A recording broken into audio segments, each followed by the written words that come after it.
jadi dasar sholat tahiyatul masjid. Jadi sholat tahiyatul masjid itu sholat sebelum duduk. Jadi apabila tidak ada kegiatan qobliyah, maka tahiyatul masjid. Tapi kalau ada qobliyah mah ya qobliyah itu masuk. Jadi makanya tidak disebut itu. Tahiyatul masjid itu tidak disebut namanya di dalam hadis. Sholat saja itu 2 rakaat sebelum duduk bagi yang tidak ada sholat qobliyah. Bagi yang tidak ada ketentuan sholat. Kalau ada ketentuan sholat, maka sholat yang diperintah sholat qobliyah itu sendiri. Mana yang perbanyak sholat? Justru yang harus memperbanyak sholat itu ketika nunggu imam waktu sholat Jumat. Ketika nunggu imam waktu sholat Jumat itu diperintah sholat sebanyak 2 rakaat, jadi jangan sampai ngobrol. Sama halnya dengan sholat id, sholat qoblal id wal ba'daha. Tidak ada sholat sebelum sholat id maupun sesudahnya. Jadi kalau sholat id datang ke tempat sholat id langsung duduk saja. Tidak perlu sholat karena Rasul mengatakan la sholata qoblal id wala ba'daha. Memang diatur sedemikian rupa gitu ya oleh Rasulullah SAW. Mesti kita taat. Dan sekarang bagian ketiga, yaitu saya ulangi lagi bacaan hadisnya. Rasulullah SAW bersabda, man shallal ghadat fi jamaah, man shallal ghadah fi jamaah, summa qa'ada yadhkurullaha hatta tatlu asy-syamsu, summa shalla rak'atain kanat lahu ka ajri hajjatin wa umratin. Qala Rasulullah SAW, tamah. Jadi Rasul bersabda, barang siapa yang sholat subuh fi jama'atin dalam berjamaah, summa qa'ada lalu duduk, yadhkurullaha dzikir kepada Allah, hatta tatlu asy-syamsu sehingga terbit matahari, summa shalla rak'atain apabila sudah terbit matahari sholat 2 rakaat, kanat lahu ka ajri hajjatin wa umratin, maka baginya pahala haji dan umrah. Maka Anas bertanya kepada Rasulullah, bagaimana itu ya Rasulullah? Tamah? Maka Rasul menjawab, tamah, sempurna. Dan kemarin sudah kita bahas tata tertibnya. Dan sekarang ayat tarik hadis sudah masih pada bagian kedua. Sekarang tarjamah mufrad dan hadis tahlil hadis. Man shallal ghadah fi jama'atin. Barang siapa yang salat ghadah di jamaah. Di sini ada man, pengertiannya. Man itu berarti siapa saja. Baik laki-laki yang mukmin maupun perempuan yang mukminah. Itu mencakup. Jadi mencakup setiap orang yang memiliki keimanan. Itu derajatnya sama. Salat al-ghadah, salat ghadah itu artinya pagi hari. Tapi yang dimaksud di sini adalah sholat subuh. Kadang menyebut sholat subuh, Rasulullah SAW sendiri juga. Jadi istilah bagi sholat fajar, itu kadang Rasul juga menyebut sholat ghadah, kadang sholat subuh, kadang sholat fajar. Umpamanya yang menggunakan sholat subuh. Man shallal isya fi jamaah, faka'annama qama nisfal lail. Barang siapa yang sholat isya dalam berjamaah, maka seakan-akan dia sholat setengah malam. Wa man sholat subha, nah di sini subha. Barang siapa yang sholat subuh di jamaah dalam berjamaah fakaan nama sholat kullahu, seakan-akan dia melaksanakan sholat semalam. Hadis riwayat Muslim yang wafat tahun 261. Dan itu dari Utsman bin Affan radhiyallahu anhu yang wafat 35 Hijriah. Itu yang menggunakan sholat subuh. Kemudian ada juga yang menggunakan dengan sholat subuh atau budak, yaitu diriwayatkan oleh Simak bin Harb. Dia menerangkan kultu, Simak bin Harb adalah tabi'in yang wafat 123. Kultu li Jabir bin Samurah, bukan Jabir bin Abdullah. Aku bertanya kepada Jabir bin Samurah, akunta tujalisu Rasulullah sallallahu alaihi wasallam? Apakah Anda sering duduk-duduk bersama Rasul? Qala, dia menjawab, na'am, ya, kasiran. Sering sekali. Kana la yaqumu, dia tidak berdiri min musallahu, artinya tidak meninggalkan tempat sholatnya, alladhi yusalli fihi subha, yang digunakan tempat sholat. Artinya tidak meninggalkan masjid, tidak meninggalkan tempat. Ada juga yang berpendapat cicing di tempat sholatnya. Tapi memang di sini maksudnya tidak pergi, itu bisa dipahami tidak pergi ke masjid, keluar masjid dari tempat sholat. Walaupun ada yang berpendapat di tempat itu sendiri. Tidak berdiri min musallahu, dari tempat sholatnya, alladhi yusalli fihi subha, yang digunakan untuk sholat subuh, awil godah, nah itu disebut sholat subuh, sholat godah. Hatta tatlu asyamsu, sehingga terbit matahari. Fa'idha tola'ati syamsu, maka apabila terbit matahari, koma, baru beliau berdiri. Yang setelah sholat tadi, apabila sudah terbit matahari. Dan saya katakan sholat setelah terbit matahari, ada yang berpendapat sholat, ada yang mengatakan sholat duha, dan ada juga yang menyebut sholat awabin. Jadi kalau setelah terbit matahari itu ada istilahnya, ada yang menyebut sholat duha, ada yang menyebut sholat isyraq, ada juga yang menyebut sholat awabin. Nah, apabila tola'ati samsu, apabila matahari sudah terbit, koma, maka beliau berdiri.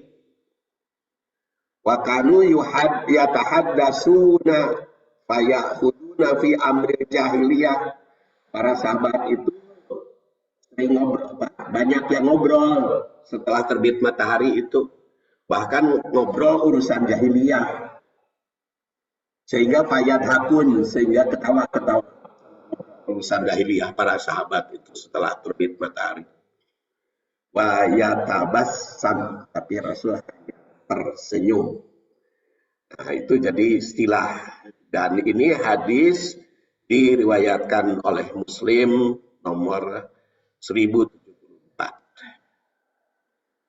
Di sini dikatakan yusalli fihi subha awil godah, salat subuh atau salat godah, yang dilakukan Rasul dan sahabatnya.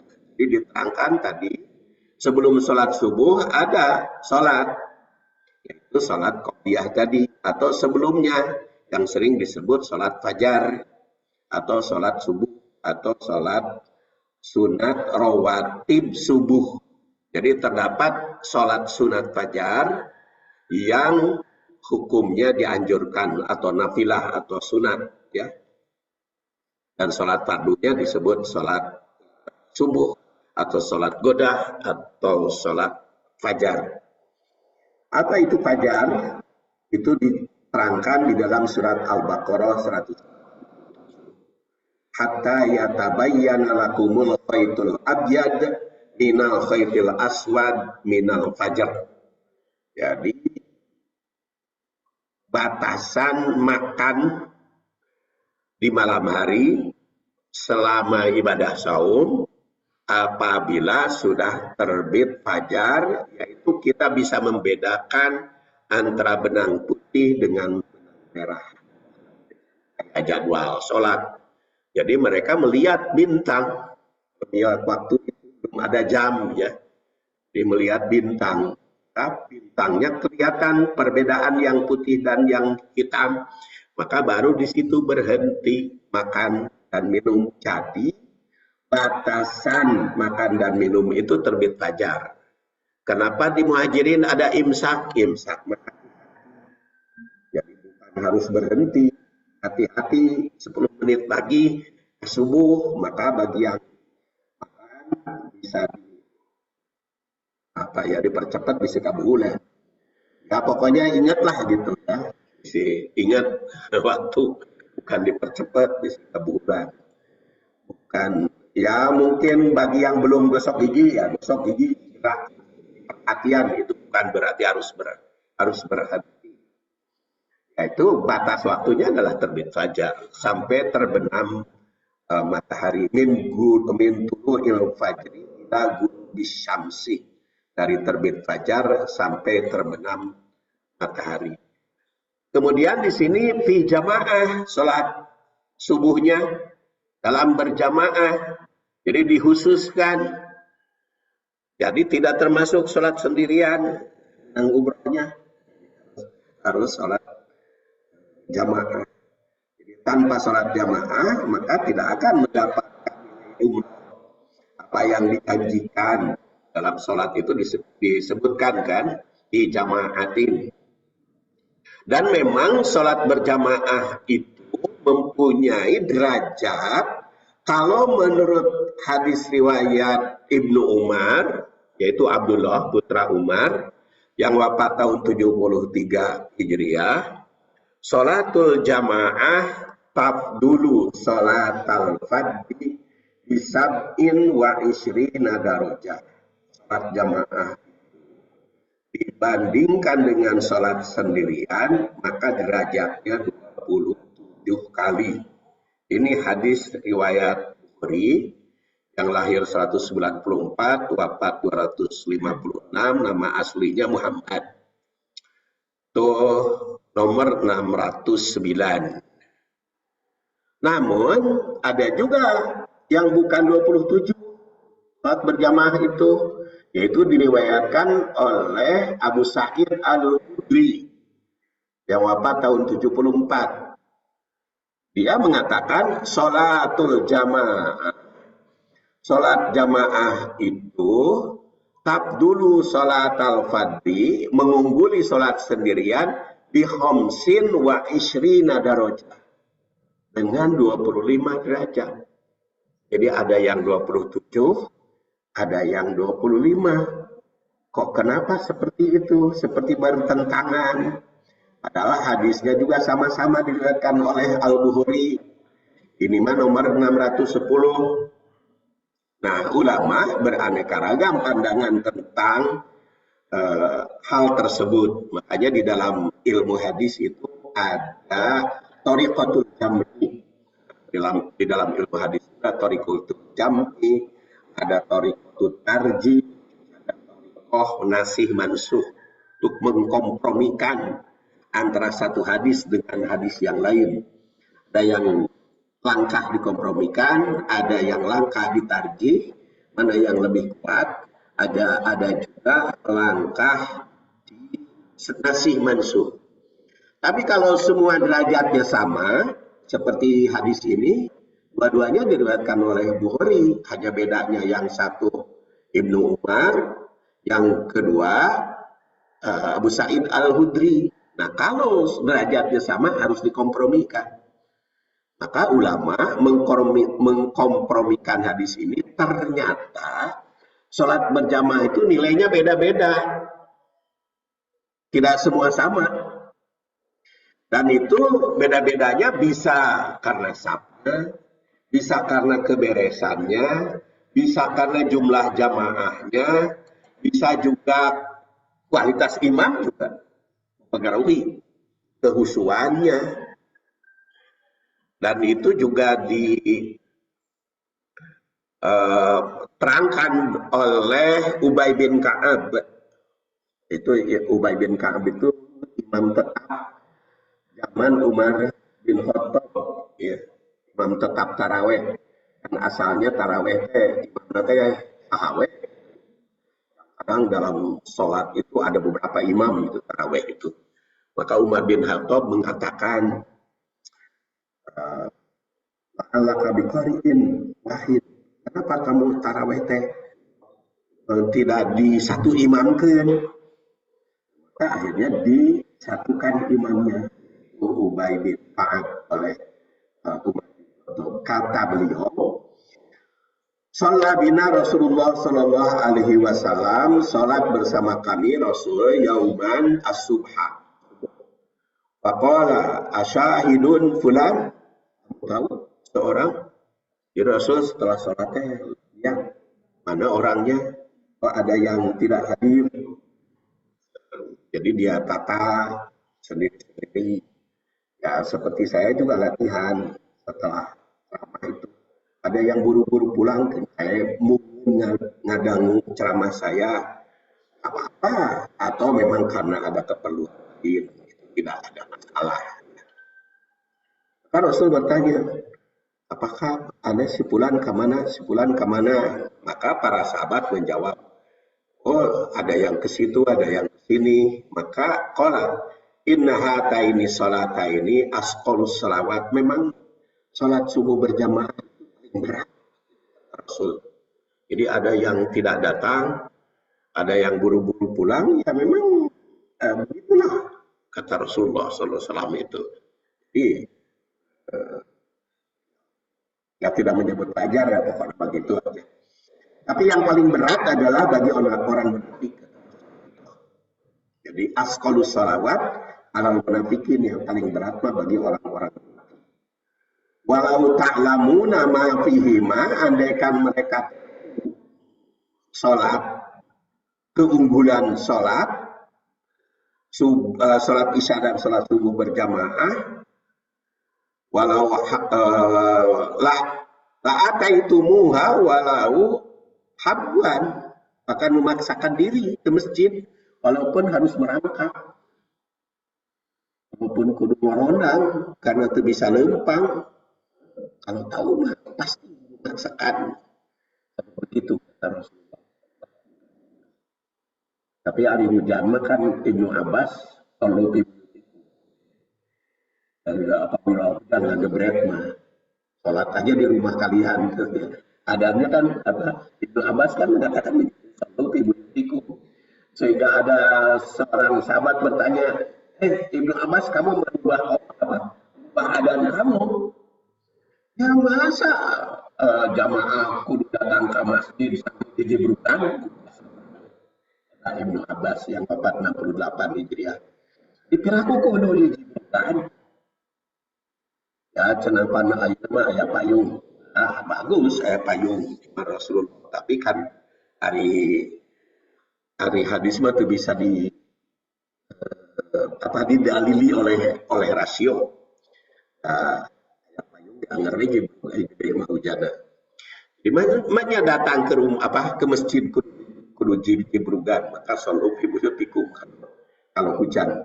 Tapi kalau tahu dalam keadaan tidak ada dasar, tidak ada penghalang, la'ataitumu walau habwan, walaupun merangkak ala raqib. Wa inna saffal awal ala rukbi atau tunggangannya. Wa inna sofwal awal, sedangkan sof yang paling pertama, dengan Pak Ju, senang jadi sof yang pertama, itu ala misli sofil malaika. Itu sederajat saf malaika. Walau alimtum ma fadilatuhu labtadartumuhu. Jadi kalau tahu itu akan tentu saja akan berebutan untuk mengambil sop yang pertama. Ya. Wa inna sholatar rojuli, sesungguhnya sholat seorang laki-laki. Ini laki-laki nih. Kenapa wanita tidak disebut? Nanti bahasan khusus wanita mah. Sholatar rojuli, sholat seorang laki-laki, ma'ar rojuli, dengan laki-laki lain, azka min sholatihi wahdah. Itu lebih bagus dibanding sholat sendirian. Jadi dua lebih baik dari satu. Wasolatuhu ma'ar rojulain, dan sholatnya dengan dua orang laki-laki. Jadi tiga orang, azka min sholati ma'ar rojuli, lebih bagus dibanding sholat duaan. Jadi tiga lebih bagus dari dua. Empat lebih bagus dari tiga. Wa ma'aksaro bahwa ahabu ilallah, barang siapa yang lebih banyak jamaahnya, maka itu akan lebih baik. Jadi itu menggambarkan derajat berjamaah. Semakin banyak jamaahnya, semakin bagus. Semakin sedikit, semakin kurang. Makanya kita niatkan untuk memperbanyak jamaah. Sholat datang ke Masjid Muhajirin, jangan sampai memperbanyak jamaah di masjid yang jauh, sementara jamaah di masjid yang dekat ditinggalkan, jangan sampai begitu. Jadi dalam hadis itu tersirat bahwa nilai berjamaah itu tidak sama, karena dipengaruhi oleh jumlah jamaah yang ikut tadi. Kedua, kesempurnaan saf. Ketiga, saf mana yang ditempati. Keempat, kualitas keimanan. Kualitas keimanan juga mempengaruhi. Dipengaruhi oleh kemunafikan. Dan kelima, semakin banyak jamaah yang ikut akan semakin dicintai oleh Allah. Jadi jelas kualitas jamaah itu akan bermacam-macam. Kondisi situasi jamaah.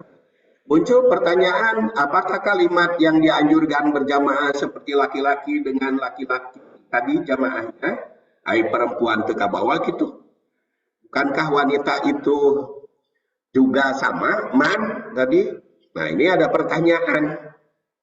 Memang Ibnu Mas'ud, Abdullah bin Mas'ud yang wafat 32 Hijriah, meriwayatkan Rasul bersabda, "Sholatul mar'ati fi baitiha afdalu min sholatihi fi hujratiha, wa sholatuha fi mahda'iha afdalu min sholatiha fi baitiha."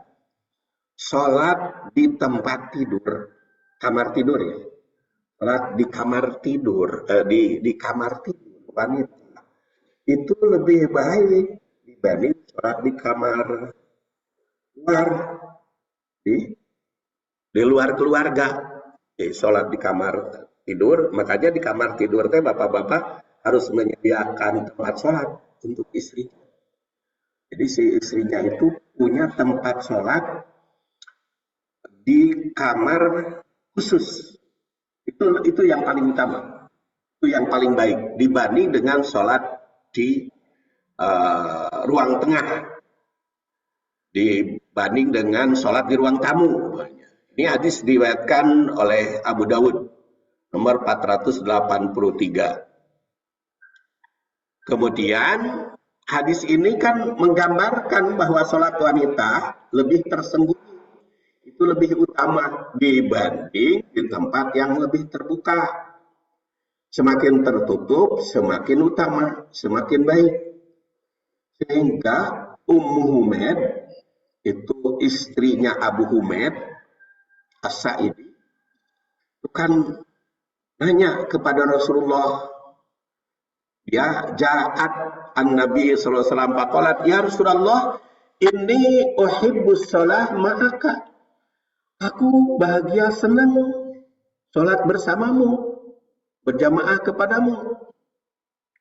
Qad alimtu, kata Rasul, aku sudah tahu. Annaki tuhibbina shalah ma'i. Kau sangat senang sholat bersamaku. Wa sholatuki fi baitiki, sholat di rumahmu, khairun laki, lebih baik bagi kamu. Bin sholatiki fi hujratiki, dibanding Jadi tempat tidur kamu lebih baik dibanding di ruang tengah. Wasolatuki fi hujrotiki, dan sholat di ruang tengah lebih baik di ruang tamu dibanding dengan di darika, di ruang luas lagi, ruang seperti ruang tamu. Wa fi darika khairun laki min sholatiki fi masjid qaumik, dan di ruang tamu kamu lebih bagus dibanding dengan sholat di masjid kaummu. Wa sholatuki fi masjidi qaumik khairun laka min sholatiki fi masjidi, dan sholat di masjid kamu terdekat lebih bagus dibanding dengan sholat di masjidku, Masjid Nabawi.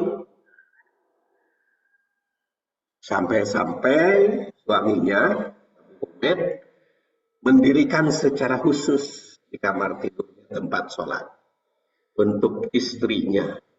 Jadi hadis ini menggambarkan bahwa memang sholat wanita itu yang rahasia lebih bagus. Nah, sekarang timbul pertanyaan, bagaimana ibu-ibu yang sering datang ke masjid? Maka jawabannya itu diriwayatkan oleh Ibnu Umar. Riwayat Ibnu Umar yang wafat 73 Hijriah. La tamna'un nisa minal khuruj ilal masjid bilail. Jangan kamu larang istri-istrimu yang mau pergi ke masjid walaupun malam. Jangan dilarang istrimu pergi ke masjid walaupun malam hari. Dan juga di dalam hadis riwayat yang lain, la tamna'u nisa'akum al-masajid wa buyutuhunna khairun lahunna, walaupun rumahmu lebih baik bagi mereka. Kemudian ditegaskan juga, khairu masajidin nisa qa'ru buyutihinna, dan sebaik-baik tempat sholat wanita itu di tempat tidur yang rahasia, bukan di tempat terbuka. Jadi dalam hadis ini jelas ibu-ibu yang datang ke masjid harus punya alasan. Jadi kalau malam hari sholat salat tarawih, niat ibu datang ke masjid bukan mengejar sholat tarawih, karena sholat tarawih ibu-ibu tetap lebih bagus di rumah dibanding dengan masjid. Apa latar belakang datang ke masjid? Karena akan mendengar ceramah. Karena ceramah itu, kata Imam Syafi'i, thalabul ilmi khairun min sholatin nafilah. Thalab ilmu itu lebih bagus dari sholat nafilah. Itu Imam Syafi'i yang lahir 104 dan dikutip oleh Al-Majmu, juga berbagai kitab. Jadi ibu-ibu latar belakangnya ke masjid mau tolab ilmu. Kalau tolab ilmu maka sama, baik laki-laki maupun perempuan dimakan oleh malaikat. Makanya aneh, ada masjid sekarang berhenti ceramah tarawih. Aneh saya, karena kasihan itu ibu-ibu. Ibu-ibu dari rumahnya mau ke masjid hanya mengejar sholat berjamaah, kan tidak punya tuh. Karena sholat tarawih di rumah lebih bagus bagi ibu-ibu.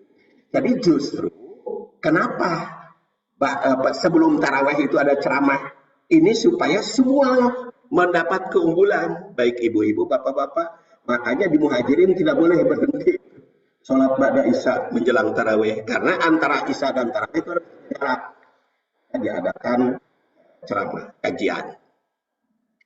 Itu kepada masjid-masjid yang menghentikan ceramah tarawih harus dikasih tahu, dikritik, kasihan gitu, ya. Dia harus ada dasarnya. Kemudian latar belakangnya tadi ibu-ibu harus bertujuan tarawihnya sambil. Kemudian yang kedua untuk tadarus Al-Quran, itu yang subuh sholat tadarus Quran di luar Ramadan juga, itu punya keunggulan. Kemudian yang ketiga, latar belakangnya ikut memakmurkan masjid supaya masjid banyak jamaahnya, maka hadir ke Muhajirin itu insya Allah dapat pahala, karena itu innama ya'muru masajidallah man amana billah wa aqama shalah. mendirikan sholat di masjid itu memakmurkan masjid. Insya Allah ibu-ibu dapat pahala. Ini kan membahas hadis ini kan kita harus tahu dasarnya aja. Supaya jangan sampai kita tidak dasar, jadi bukan menurunkan semangat ibu-ibu ke masjid. Pada sholat isya di rumah lah, sholat tarawehnya atau ilmu di masjid mangga, atau seperti ibu yang tadi sholat subuhnya di rumah langsung ke sini tolak ilmunya, itu juga silahkan. Atau bisa ketinggalan waktu sholat subuhnya di sini, bagus. Dan kalau dilanjutkan dengan sholat ba'da terbit matahari kan menilai meraih nilai umroh dan haji. Kemudian tentu saja membantu pengurus masjid itu juga dapat pahala. Seperti Ibu Robe itu wakil bendahara, ya jelas penting ke masjidnya, maka dia dapat pahala bukan hanya sholatnya, tetapi juga nilainya di sisi Allah Subhanahu wa Ta'ala. Kan ngurus itu capek, tapi kan pahalanya dari Allah lebih besar. Jadi jelas kaum wanita ke masjid ada yang dituju, bukan hanya yang sifatnya ritual, ta'abudi, tapi juga sosial, ta'amuli. Itulah yang mendapat keuntungan. Ya, dengan demikian yang dicontohkan Rasul, tempat sholat juga mempengaruhi juga kualitasnya. Dan nanti insya Allah bagian keempat akan saya bahas summa yadkurus mallah, ya. Kemudian dzikir kepada Allah itu akan kita bahas bagian yang keempat. Baik, kita tutup dengan kafaratul majelis, mudah-mudahan ada guna dan manfaatnya. Subhanakallahumma rabbana wa bihamdik asyhadu an la ilaha illa anta astaghfiruka wa atubu ilaik. Assalamualaikum warahmatullahi wabarakatuh.